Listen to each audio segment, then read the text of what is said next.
तो भाई लोग कैसे हो। आज मैं आप लोग के सामने लेके आया हूँ समुद्र मंथन। चलिए कहानी स्टार्ट करते हैं। देव दानवों का युद्ध दीर्घ काल तक चला, लेकिन हमेशा देवताओं को ही हार का सामना करना पड़ा। हर बार की पराजय ने देवताओं को चिंता में डाल दिया। यदि इसी प्रकार हम लोग दानवों से हारते रहे तो एक दिन तीनों लोगों पर दानवों का राज हो जाएगा। परंतु हम करें भी तो क्या। दानव हमसे ज़्यादा शक्तिशाली है। उनके अस्त्र शस्त्रों के सामने हमें हमेशा पीठ दिखानी पड़ती है। तभी नारायण नारायण नारायण मुनिवर महर्षि देवराज देवताओं ने नारद जी से प्रार्थना की, हमारी मदद कीजिए देवर्षि, हमें दानवों का संहार करने का कोई उपाय बताइए। मुनिराज, हम अपनी तमाम चेष्टाओं से हार चुके हैं, आप ही कोई राह सुझाएं देवराज। दानवों का संहार इस प्रकार आप लोग नहीं कर पाएंगे देवगण। उनका संहार करने के लिए पहले आपको मृत्यु पर विजय प्राप्त करनी होगी। मृत्यु पर विजय? हाँ, लेकिन मृत्यु पर विजय आप लोग तभी प्राप्त कर सकते हैं जब अमृत पान करें। अमृत पान? कहाँ मिलेगा हमें अमृत देवर्षि? यह मैं बताने में असमर्थ हूँ देवगण। वह स्वयं आप लोगों को ही तलाशना होगा। नारायण नारायण नारायण। देवर्षि रुकिए, ठहरिए। लेकिन नारद जी वहाँ से अदृश्य हो गए। मजबूर हो देवता स्वयं ही अमृत की तलाश में निकल पड़े। लेकिन उनकी तलाश व्यर्थ ही गई। उफ, चप्पा चप्पा छान मारा, कहीं अमृत नहीं मिला। अब क्या होगा, कहाँ ढूंढें? मेरे विचार से हमें ब्रह्मदेव की प्रार्थना करनी चाहिए। थक हार कर उन्होंने ब्रह्मा जी की आराधना की। आराधना से प्रसन्न हो ब्रह्मा जी प्रकट हुए। समुद्र का मंथन करने पर ही आप लोगों को अमृत मिल सकता है, परंतु बिना दानवों की मदद के समुद्र का मंथन संभव नहीं। अतः आपको उन्हें किसी भी तरह राजी करना होगा। जो आज्ञा ब्रह्मदेव। देवताओं ने तुरंत एक दूत के हाथ दानवराज के पास अमृत प्राप्त करने के लिए मदद करने का पैगाम भिजवाया। कहीं इसमें तुम देवों का छल फरेब तो नहीं? नहीं दानवराज, अमृत दानवों और देवों में बराबर बराबर ही विभक्त होगा, विश्वास कीजिए। ठीक है, हम सहयोग के लिए तैयार हैं, लेकिन ध्यान रहे, धोखा करने पर एक भी देव जीवित नहीं बचेगा। देवदूत ने आकर जब अन्य देवताओं को सूचना दी, दानव तो सहायता के लिए तैयार हो गए, लेकिन प्रश्न यह है कि हम समुद्र को मथेंगे कैसे? हाँ, यह भी विचारणीय है। वास्तव में हम समुद्र मंथन के लिए इतनी बड़ी मथनी और मजबूत रस्सा लाएंगे कहाँ से? इस संबंध में एक उपाय मेरे मस्तिष्क में आया है। क्यों न हम मथनी के लिए मंदर पर्वत और मथनी के रस्से के रूप में सहयोग देने के लिए नागराज वासुकी से प्रार्थना करें। सभी देव इस पर सहमत हो गए। आपस में सहमत होने पर वे सभी सर्वप्रथम मंदर पर्वत के पास गए और उन्हें आप बीती कह सुनाई। मेरा सहयोग आप लोगों के साथ है देवगण, लेकिन समुद्र के गर्भ में मुझे सहारा कौन देगा? बिना सहारे के तो मैं डूब जाऊंगा। पर्वतराज की बात सुनकर सभी देवता असमंजस में पड़ गए। तब आप ही बताएं पर्वतराज कि हम इसके लिए क्या उपाय करें? आप लोग भगवान विष्णु के पास जाएं, वही आपको सही राह सुझा सकेंगे। देवता भगवान विष्णु के पास पहुँचे और उनसे मदद के लिए प्रार्थना की। हे देवगण, आप लोग चिंतित न होवे और समुद्र मंथन की तैयारी करें, मैं आप लोगों की पूरी मदद करूंगा। अंत में देवता नागराज वासुकी के पास पहुँचे। हे नागराज, हमारी मदद कीजिए, समुद्र मंथन के लिए हमें आपके सहयोग की आवश्यकता है।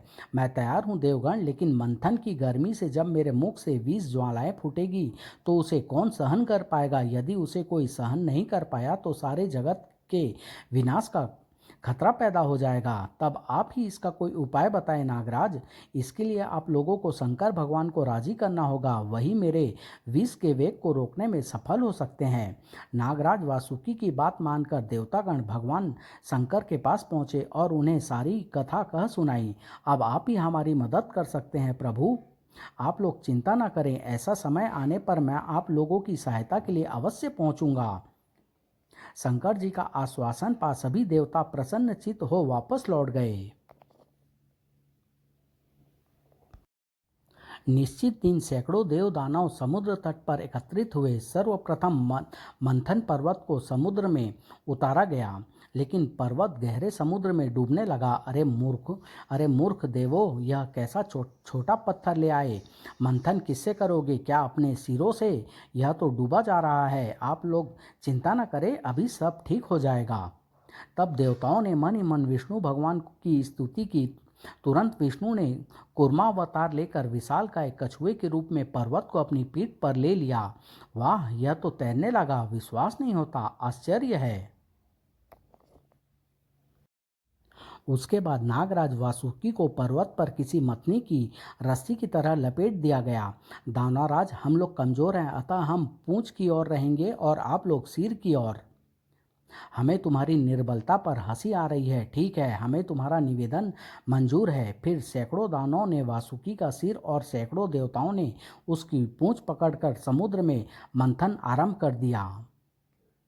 देवताओं ने जानबूझकर दानवों को वासुकी के सिर की ओर से खींचने पर लगाया था।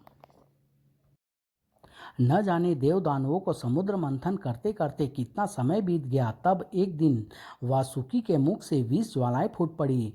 भागो भागो, वरना सब इस विष ज्वाला में भस्म हो जाएंगे। उफ, बाप रे! हाय मरा! और दानवों में भगदड़ मच गई। जगत को खतरे में जान और दानवों को भागते देख देवताओं ने शिव जी के प्रति प्रार्थना की। शिव जी प्रकट हुए। प्रभु, हमारी मदद कीजिए। यदि ये निशाचर मारे गए तो अमृत प्राप्त करने में हमारी मदद कौन करेगा? इस पर शिव जी ने अपना विशाल मुख खोल दिया और वासुकी के मुख से निकलने वाले हलाहल को अपने कंठ में उतारने लगे। शीघ्र ही उन्होंने वासुकी के मुंह से निकलने वाले तमाम विष को कंठ में निगल डाला, जिससे उनका कंठ नीला पड़ गया। धन्य हो प्रभु, जय हो प्रभु, आज से आप नीलकंठ के नाम से भी जाने जाएंगे। फिर उसके पश्चात फिर समुद्र मंथन आरंभ हो गया। कुछ दिनों पश्चात समुद्र से चंद्रमा पैदा हुआ, जिससे वातावरण अत्यंत ही ठंडा हो गया। देव दानव उस ठंड को सहन नहीं कर सके और बुरी तरह ठिठुरने लगे। तब भगवान शंकर ने उसे अपनी जटाओं पर धारण कर उन्हें भयानक ठंड से मुक्ति दिलाई। कुछ समय बाद लक्ष्मी देवी समुद्र से निकली। उनकी तेज चमक से देव दानवों की आंखें चौंधिया गई। समुद्र मंथन एक बार फिर रुक गया। तब विष्णु भगवान ने आकर लक्ष्मी का वरण किया। कुछ समय बाद ऐरावत नामक सफ़ेद हाथी समुद्र से निकला, जिसकी भयानक चिंगार से धरती, आकाश और पाताल कांप उठे। तब भगवान इंद्र ने आकर उस पर काबू पाया। इस तरह समुद्र मंथन से एक के बाद एक अनेकों वस्तुएं निकली, लेकिन उनकी तरफ दानवों ने कोई ध्यान नहीं दिया और देवताओं ने चालाकी से उन्हें अपने अधिकार में कर लिया। कामधेनु, कल्पवृक्ष, नवरत्न, सबसे अंत में अमृत कलश को अपने हाथ में लेकर धन्वंतरी समुद्र के भीतर से प्रकट हुई। समुद्र मंथन सफल हुआ। आहा, अमृत! इस पर हमारा अधिकार है। नहीं, इस पर आधा अधिकार हमारा है। आओ, अमृत कलश हमें दो, इस पर हमारा अधिकार है। हाँ हाँ, हमें दो। हम देवों को बाकी की सभी वस्तुएं दे चुके हैं, केवल इस अमृत को पाने के लिए। तभी देवताओं की को भविष्यवाणी हुई। सुनो देवों, यदि यह अमृत कलश दानवों के हाथों में लग गया तो फिर तुम लोग कभी इन पर विजय प्राप्त नहीं कर सकोगे। देवलोक पर सर्वदा के लिए इनका राज हो जाएगा। देवताओं ने अमृत को बचाने का प्रयास किया। ठहरो, समझौते के अनुसार अमृत पर सर्वप्रथम हमारा अधिकार है, इसलिए इसका आधा आधा वितरण भी हम ही करेंगे। हाँ, अमृत प्राप्त करने की बात सर्वप्रथम हमने ही सुझाई थी। नहीं, इस मामले में हम तुम्हारा विश्वास नहीं कर सकते। वितरण हम करेंगे। हाँ, हमारी ही शक्ति से अमृत प्राप्त हुआ है, वरना तुम जैसे निर्बल एवं डरपोक इसे कभी प्राप्त नहीं कर सकते थे। यदि हम मंथन में वासुकी का सर न पकड़ते तो तुम में से एक भी जीवित नहीं बचता। अतः वितरण पर पहला अधिकार हमारा है। देव और दानव अपना अपना पक्ष प्रस्तुत कर अमृत पर अधिकार जताने लगे, परंतु देव दानवों में कोई समझौता नहीं हो पाया और वाक युद्ध बढ़ता ही गया। अमृत पर पहला हमारा अधिकार है। नहीं, पहला हमारा अधिकार है। इसका वितरण हम ही करेंगे, इसका वितरण हम करेंगे। और जल्दी ही यह वाक युद्ध बढ़ता बढ़ता भयानक युद्ध में बदल गया। धन्वंतरी असहाय से देखती रह गई। यदि ऐसा है तो पहले युद्ध में हमसे जीतो, और ठीक है, जो जीतेगा उसी को अमृत पर एकमात्र अधिकार होगा। हे प्रभु, क्या परिणाम होगा इस युद्ध का? इधर देव दानवों में भयानक युद्ध छिड़ा हुआ था। उधर नारद जी भगवान विष्णु से कह रहे थे, नारायण नारायण प्रभु, इधर आप शांत बैठे हैं, उधर दानव देवताओं का संहार कर रहे हैं।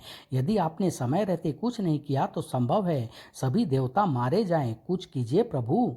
मुनिवर ठीक ही कह रहे हैं स्वामी, देवताओं की रक्षा कीजिए। हाँ प्रभु, कुछ कीजिए। यदि दानवों ने अमृत सेवन कर लिया तो विश्व में अत्याचार व अन्याय बढ़ जाएंगे और सारा विश्व नरक तुल्य बन जाएगा। ठीक है, अब मुझे कुछ करना ही होगा। दूसरे ही क्षण भगवान विष्णु ने मोहिनी रूप धारण किया। कैसा लग रहा है नारद जी? वाह प्रभु, तुम्हारी यह माया भी मैंने आज ही जानी। निसंदेह दानव आपका यह रूप देखकर छले रह जाएंगे। फिर नारायण नारायण, अब दानवों की खैर नहीं। जब देव दानवों की दृष्टि आकाश से उतरती अपूर्व सुंदरी पर पड़ी, अरे वह देखो अपूर्व सुंदरी, ओह यह सुंदरी कौन हो सकती है? वे युद्ध करना भूल उसकी तरफ देखने लगे। आप लोग व्यर्थ ही आपस में रक्तपात न करें। यदि स्वीकार हो तो मैं आप सभी को अमृत बराबर बराबर बांट दूं। उसके सुंदर रूप पर सम्मोहित हो दानवों ने तुरंत उस सुझाव को मान लिया। ठीक है, हमें मंजूर है। हम तुम्हारे हाथ से अमृत ग्रहण कर प्रसन्न होंगे सुंदरी, हमें स्वीकार है। मोहिनी रूप में भगवान विष्णु ने धन्वंतरी से अमृत कलश लिया। धन्य हो प्रभु। आप अब आप लोग एक कतार बना ले और देवता दुर्बल और कम संख्या में है, अतः इनमें अमृत जल्दी वितरण हो जाएगा। उसके बाद सारा अमृत आप लोगों का। ठीक है, हमें यह सुझाव स्वीकार है। और सर्वप्रथम उन्होंने देवताओं को अमृत पान कराना आरंभ किया। अब कुछ ही देवता अमृत पान करने के लिए शेष रह गए तो दो दानव राहु केतु को न जाने क्यों मोहिनी के व्यवहार पर संदेह हुआ। मुझे तो इस स्त्री पर संदेह है कि यह हम दानवों को छल रही है। मुझे भी कहीं इस स्त्री ने सारा अमृत देवों को पिला दिया तो हमें पछताने का भी मौका नहीं मिलेगा। क्यों न देवता का रूप धारण कर हम देवताओं की कतार में शामिल हो जाए। हाँ, यही उचित होगा।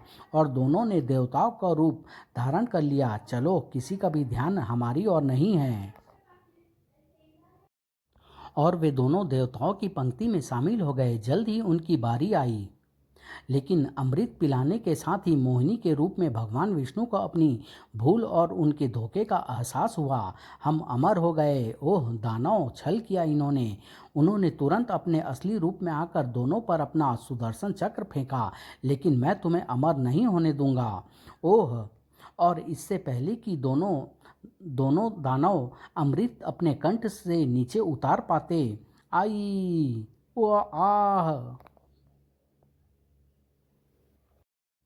सारी बात समझते दानवों को देर नहीं लगी और वे क्रोध से भर उठे। देवों ने हमें धोखा दिया, छीन लो इनसे अमृत कलश। उन्होंने अमृत कलश प्राप्त करने के लिए तुरंत देवों पर आक्रमण कर दिया। मूर्खों, अब तुम्हें देर हो चुकी है। मैं सारा अमृत देवों को पिला चुका हूँ। सचमुच उन्हें बहुत देर हो चुकी थी। सारा अमृत देवों में बढ़ चुका था और देव अमर हो चुके थे। उन्होंने दानवों से वीरतापूर्वक युद्ध किया। भागो भागो, हाय मरा, उफ। इधर इस बार दानवों की पराजय हुई और देवता उन्हें देवलोक से भगा आनंद पूर्वक रहने लगे। समाप्त।